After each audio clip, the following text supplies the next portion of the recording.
Nigeria's Minister of Information and Culture, Lai Mohammed, has maintained that the national sensitization crusade against corruption is fast gaining ground as more Nigerians have joined in the fight against the menace. While receiving the Presidential Advisory Committee on Corruption in Abuja on Tuesday, the minister insisted that the fight against corruption is a fight for the survival of Nigeria and must not be fought in isolation.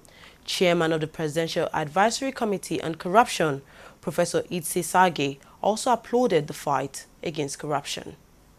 We expect the cooperation of the NTA, the FRCN, and the National Orientation Agency in, for example, having jingles, maybe before the most important news items, when everybody is tuning in, jingles that actually promote the anti-corruption struggle.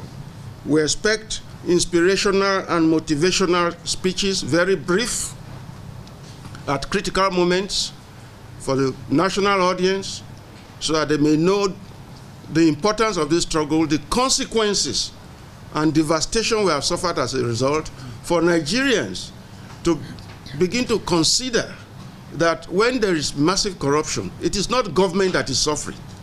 It is the ordinary man who is the greatest victim.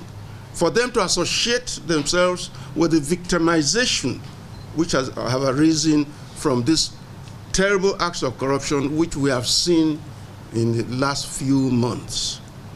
This fight against corruption is a fight for the survival of Nigeria, and it is a fight that we cannot engage alone. And since it's a fight about perception management and change of attitude, we need the support of especially media organizations. Talking about achievement, I can say without equivocating that since the launch of the sensitization campaign against corruption, we have succeeded in getting more and more Nigerians talking about corruption. Not everyone has joined the campaign, but we see the increased national debate on corruption as a positive development, because the more people are aware of the evils of corruption, the cost of corruption to their livelihood, the more the likelihood for them to support the government's battle against corruption. No doubt that some of those who have also picked holes in the anti-corruption fight, are manifestations of corruption fighting back.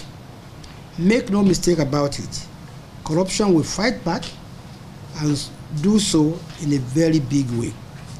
But this government will neither be persuaded nor cowed into abandoning the fight against corruption, which, as I said earlier, is a battle of survival for our dear country.